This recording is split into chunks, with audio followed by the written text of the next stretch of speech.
कभी नोटिस किया है, हम सबके पास एक ही कंप्लेंट होती है, यार टाइम ही नहीं मिलता।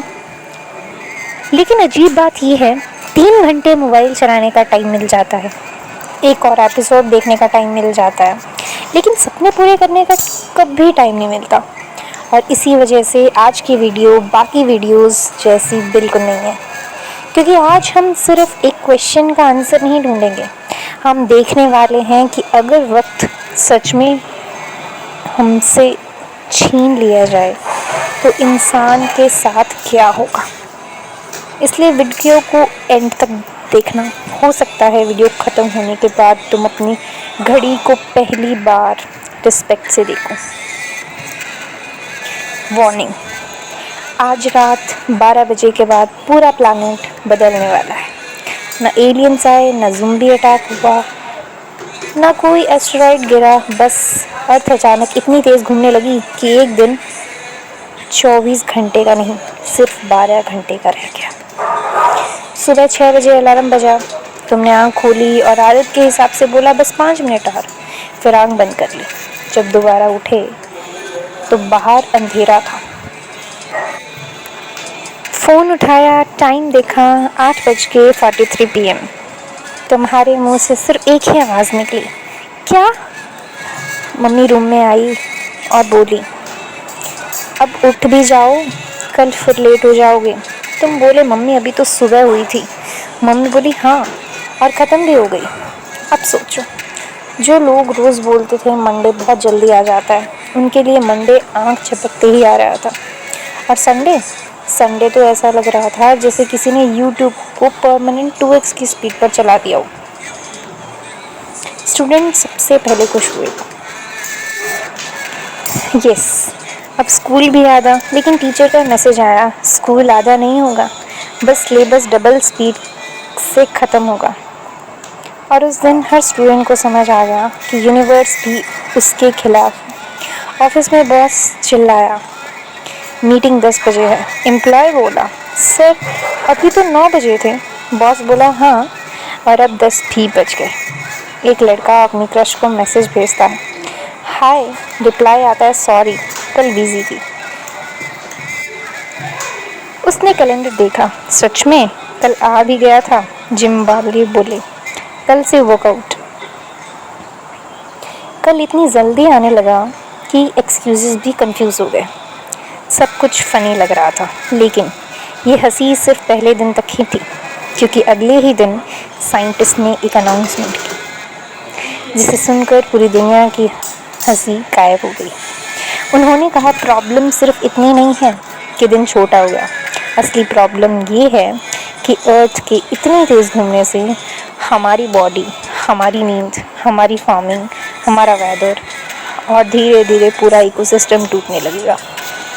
और उस पल सबको समझ आया, ये कोई छोटा एक्सपेरिमेंट नहीं, ये इंसानियत की सबसे बड़ी प्रॉब्लम बन चुकी है। लेकिन अभी तो असली तबाही शुरू भी नहीं हुई थी। अब अगले मैसेज में साइंटिस्ट वार्न करने लगे। साइंटिस्ट की वार्निंग के बाद दुनिया को लगा थोड़ा एडजस्ट कर लेंगे, आखिर इंसान हर चीज़ की आदत डाल ही लेता है। लेकिन इस बार प्रॉब्लम आदत की नहीं, नेचर की थी। सिर्फ कुछ दिनों के अंदर लोगों को नींद आनी बंद हो गई, क्योंकि हमारे दिमाग के अंदर एक बायोलॉजिकल क्लॉक होती है जो सूरज की रोशनी और अंधेरे से डिसाइड करती है कब सोना है, कब उठना है। लेकिन अब हर 6 घंटे में दिन और हर 6 घंटे में रात। बॉडी समझ ही नहीं पा रही कि ब्रेकफास्ट कब करना है और डिनर कब। हॉस्पिटल भरने लगे, डॉक्टर्स के पास पेशेंट की लाइन लग गई। किसी को चक्कर, किसी को एंजाइटी और किसी को नींद ही नहीं आ रही। कुछ लोग सोते सोते उठ ही नहीं रहे थे। लेकिन इंसान की प्रॉब्लम सिर्फ हेल्थ नहीं थी, असली प्रॉब्लम खेतों में शुरू हुई। फसलों को बढ़ने के लिए एक फिक्स साइकिल चाहिए होता है, दिन और रात का बैलेंस।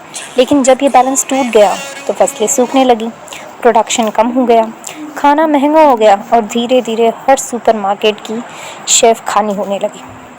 लोग एक पैकेट चावल के लिए लड़ रहे थे, एक बॉटल दूध के लिए लाइन में खड़े थे, और तब सबको समझ आया पैसे से पहले टाइम इम्पोर्टेंट था। फिर वेदर बदलने लगा, हवाएं तेज, समुंदर बेचैन, मौसम अनप्रिडिक्टेबल, कभी अचानक तेज़ गर्मी, कभी अचानक ठंड। नेचर जैसे इंसान से कह रही हो, तुमने कभी मेरी वैल्यू नहीं समझी। सब कुछ इतनी स्पीड से बदला है कि लोग बर्थडे सेलिब्रेट करना ही भूल गए। फेस्टिवल्स का एक्साइटमेंट ख़त्म, फैमिली डिनर्स ख़त्म, फ्रेंड्स के साथ बैठना ख़त्म। हर किसी के पास बस एक ही सेंटेंस बचा था, मेरे पास टाइम नहीं है। और फिर एक दिन एक छोटा बच्चा अपने पापा से पूछता है, पापा हम पहले भी इतनी जल्दी बड़े होते थे। तो पापा मुस्कुराने की कोशिश करते हैं, लेकिन आंखों में आंसू आ जाते हैं। वो कहते हैं, नहीं बेटा, पहले दिन लंबे होते थे, पर हम ही नहीं उन्हें छोटा बना देते थे। बच्चा फिर पूछता है, कैसे? पापा बोलते हैं, हम सोचते थे कल कर लेंगे, कल मिल लेंगे, कल शुरू करेंगे, और इसी कल का वेट करते करते आज निकल जाता है। और शायद यही इस कहानी का सबसे बड़ा लेसन है। सच तो ये है, हमारे पास आज भी 24 घंटे हैं, लेकिन हम उन्हें ऐसे यूज़ करते हैं जैसे हमें हमेशा जीना हो। हम सपने पोस्टपोन करते रहते हैं, पेरेंट्स को कॉल पोस्टपोन कर देते हैं, अपनी हेल्थ पोस्टपोन कर देते हैं, और खुद भी कभी सोचा है अगर ज़िंदगी सच में सिर्फ आधी रह जाए तो तुम सबसे पहले क्या करोगे? जिस इंसान को कॉल करना चाहते हो करोगे? जिस सपने को शुरू करना चाहते हो शुरू करोगे? या फिर बस ये सोचते रहोगे कल से? क्योंकि ज़िंदगी की सबसे बड़ी ट्रेजेडी टाइम कम होना नहीं है, सबसे बड़ी ट्रेजेडी ये है कि हम टाइम की कीमत तब समझते हैं जब वो हाथ से निकल चुका होता है। इसलिए आज जब ये वीडियो ख़त्म हो और तुम अपनी घड़ी देखो, तो सिर्फ टाइम मत देखना, ये देखना कि तुम्हारे पास अभी भी एक मौका है, एक नया दिन है, 24 घंटे हैं, और शायद एक नई शुरुआत भी। क्योंकि वक्त कभी रुकता नहीं है। सवाल सिर्फ इतना है, क्या तुम उसके साथ चल रहे हो या उसके पीछे रह गए हो? अगर वीडियो ने तुम्हें एक पल के लिए भी सोचने पर मजबूर किया हो, तो शायद ये सिर्फ एक वीडियो नहीं, ये तुम्हारा और वक्त के बीच एक छोटी सी मुलाकात है। मिलते हैं ऐसी ही एक वीडियो के साथ में, तब तक बाय, टेक केयर।